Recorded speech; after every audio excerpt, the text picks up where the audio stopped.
Record. Estábamos por acá. Habíamos dicho entonces recién que había una diferencia entre estabilidad absoluta y estabilidad relativa. Y que el concepto de estabilidad, para nosotros, que nuestro interés radica en los sistemas lineales e invariantes en el tiempo, en los sistemas de control, la definición de estabilidad sería: con condiciones iniciales nulas, se dice que el sistema es estable si su salida es acotada para una entrada acotada. Estuvimos discutiendo sobre eso. También dijimos que los sistemas a lazo abierto son, y que para determinar si un sistema lineal e invariante en el tiempo es estable o no, nos tenemos que fijar en el signo de la parte real negativa, nos tenemos que fijar en el signo de la parte real de los polos o de las raíces del denominador. ¿Sí? Miramos de la función de transferencia, hay dos polinomios, nos fijamos en el polinomio de abajo, le buscamos las raíces a eso. Si todas las raíces tienen parte real negativa, entonces el sistema es estable. Si hay al menos una con parte real positiva, entonces el sistema deja de ser estable. Dijimos también que los sistemas a lazo abierto o son estables o no son estables, porque tienen una única, tienen sus polos ubicados de una determinada forma, entonces esos polos tienen parte real, todos tienen parte real negativa o algunos tienen parte real positiva, lo que sea, pero es así, está lo que está. La respuesta sobre la estabilidad de los sistemas a lazo abierto se responde con sí o no. ¿Es estable o no es estable? Con los de lazo Profe, cerrado, la cosa se pone más interesante. ¿Por qué? Porque si profe, bien... Sí, ¿se escucha? sí. Bien. He notado que no contemplamos el caso de que todos los polos del denominador sean cero, y sería porque si es la función de transferencia, en el denominador están las entradas, y si las entradas son cero es como que el sistema está en reposo. ¿O qué pasaría si? Porque no puedo evitar contemplar esa posibilidad Con los de que todos los polos, polos sean todos cero. los polos en el origen, y eso es un sistema inestable. Ah, bien, es inestable, ¿no es? Sí, sí, sí, eso va a ser un Bien. sistema inestable. ¿Sabés qué sistema tiene dos polos en el origen? ¿Qué cosa se puede modelar como un sistema con dos polos en el origen? Un péndulo invertido. ¿Te das cuenta de lo que es un péndulo invertido? Volvemos. Para los sistemas a lazo cerrado, entonces, si bien nuestra planta sigue teniendo sus polos en un determinado lugar, aparece esta variable que es nuestra. Nosotros decimos qué valor le vamos a poner acá.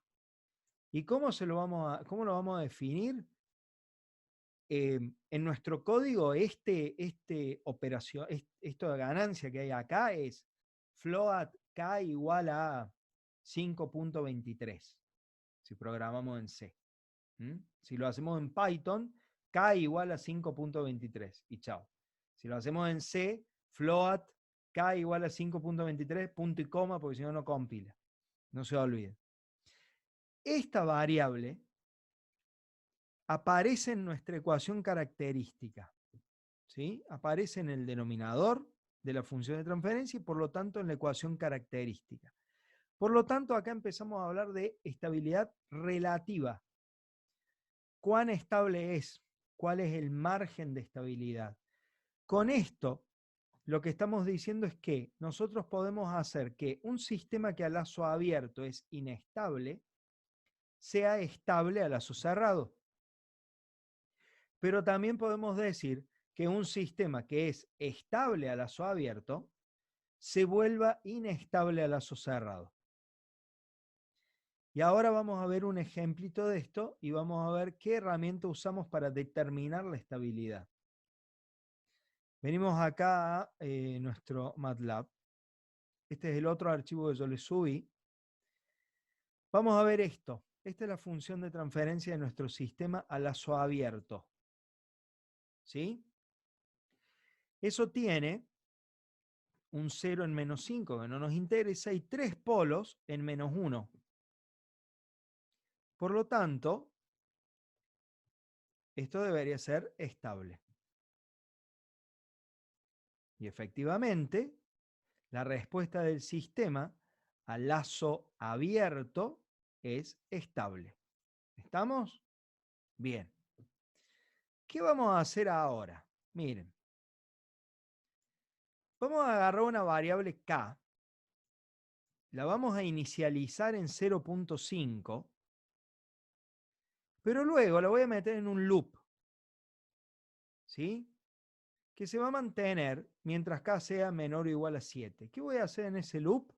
Voy a ir armando distintas funciones de transferencia de lazo cerrado con el valor fijo de g y valores variables de k. O sea, si me vuelvo acá,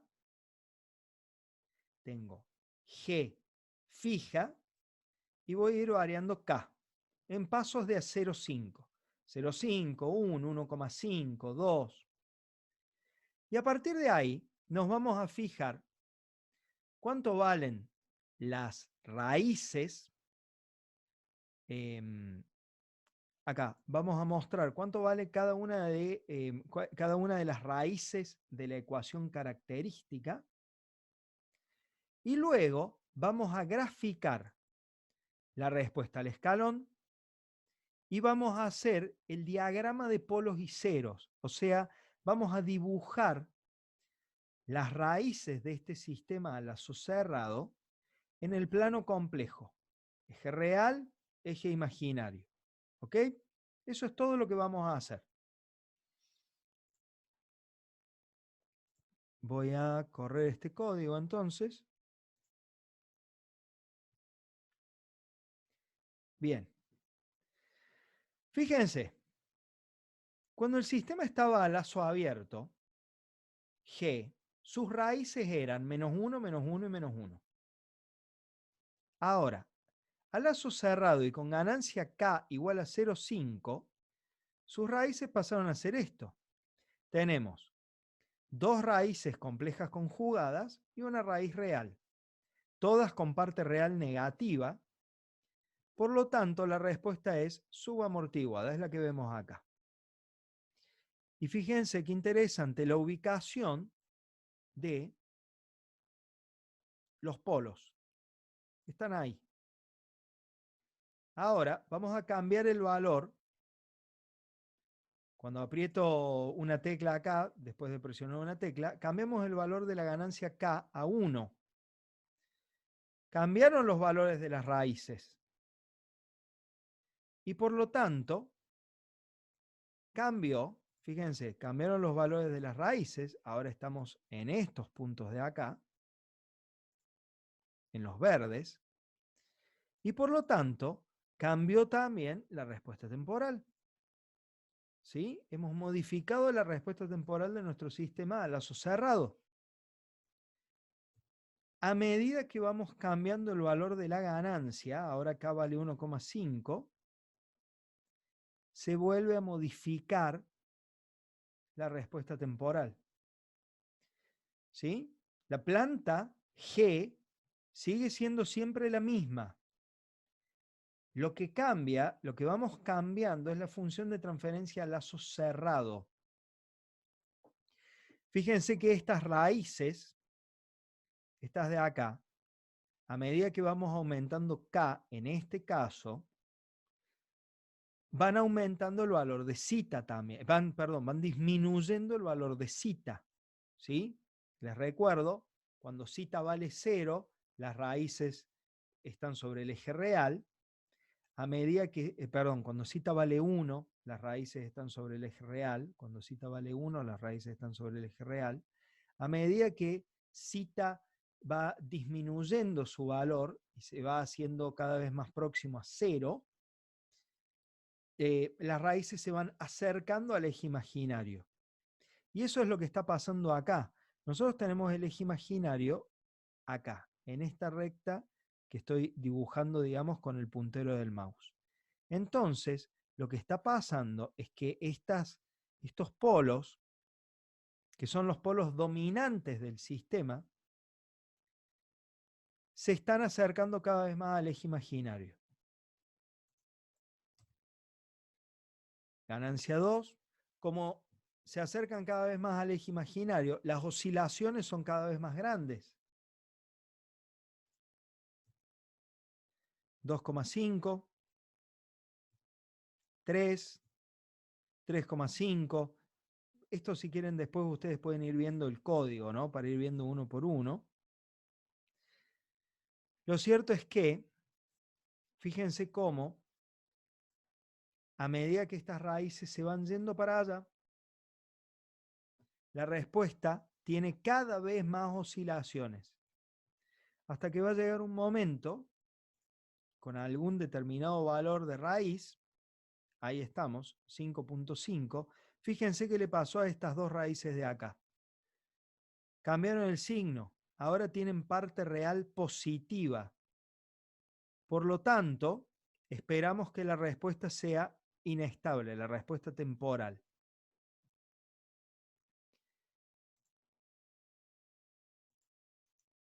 Estas son las raíces de este último sistema que acabamos de dibujar. Y esta es la respuesta temporal de este último sistema que acabamos de dibujar. Y si ustedes se fijan, muy lentamente, pero la amplitud de esta onda empezó a crecer. Entonces, nuestro sistema, que era estable, el azul, por ejemplo, el primero de todos, no solo le fuimos cambiando la respuesta temporal, sino que lo terminamos haciendo inestable. Bueno, ahí tenemos unos ejemplos más. Hasta 7. Listo. Una vez que cruzamos el eje imaginario con nuestras raíces, con solo 2, ¿no? La otra sigue teniendo parte real negativa, pero con estas dos cruzamos el eje imaginario y ¿qué pasó acá? Sonamos. El sistema que era estable se volvió inestable. De eso hablamos cuando hablamos de estabilidad relativa. Y bueno, ¿cómo hacemos entonces para evaluar en qué rangos de valores de ganancia me puedo mover y es seguro movernos? Bueno, lo que vamos a hacer es justamente automatizar este proceso que hemos hecho acá. ¿Qué hicimos acá? Tomamos nuestra función de transferencia de lazo cerrado,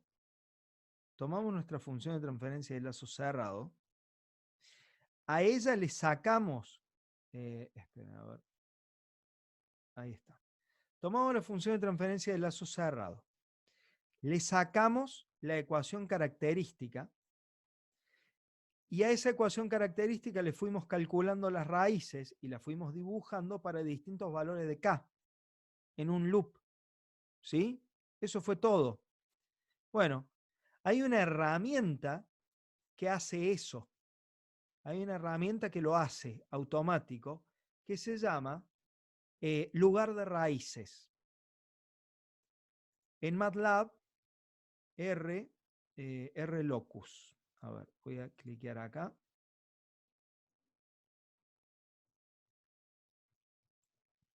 Pasamos como único parámetro la función de transferencia de lazo abierto y, bueno, no lo puedo sobreimprimir, no hay problema.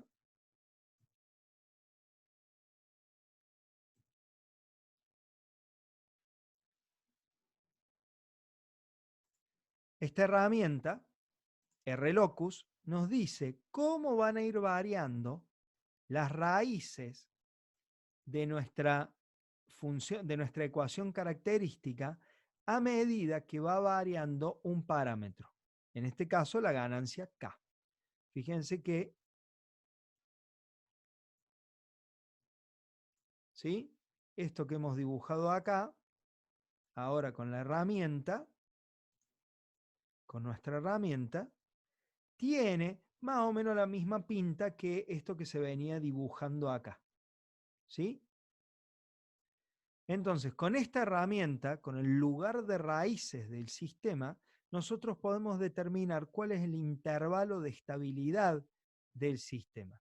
¿Cómo? Simplemente clicando acá en el punto donde, evaluando dónde las raíces pasan de tener parte real negativa a parte real positiva, y fijándonos cuánto vale esa ganancia. Aproximadamente 4,6. En las versiones más viejas de MATLAB, lo que hacemos es usar el comando rlog_find. Ese comando transforma el cursor en una mira, le apuntamos ahí y nos dice, bueno, en este caso largó 6.3. Entonces, bueno, estaba medio corrido, ¿no? Esto hay que hacerlo con un poco de precisión. A ver ahí. Ahí está. 4,9. Entonces, lo que me está diciendo esto es que mi sistema va a ser estable mientras la ganancia sea menor que este número. ¿Está? Esta herramienta, en lugar de raíces, lo vamos a empezar a usar a partir de ahora muchísimo, porque no solo nos permite determinar la estabilidad de un sistema, sino que también nos va a ayudar a diseñar sistemas para que sigan los requerimientos impuestos por el usuario o por lo que sea que nosotros necesitemos. ¿Sí? Vamos a ver, ustedes se acuerdan que los requerimientos eran generalmente error en estado estable, sobrepasamiento máximo, tiempo de establecimiento. Sobrepasamiento máximo y tiempo de establecimiento dependen de zeta y de omega n. Hay una forma de dibujar zeta y omega n sobre este plano complejo, sobre el, sí, sobre bien digo, sobre el plano complejo, eje real y eje imaginario, y luego sobreimponer el lugar de las raíces. Y eso nos va a permitir a nosotros diseñar. Pero no me quiero adelantar mucho porque no los quiero marear con ese tema.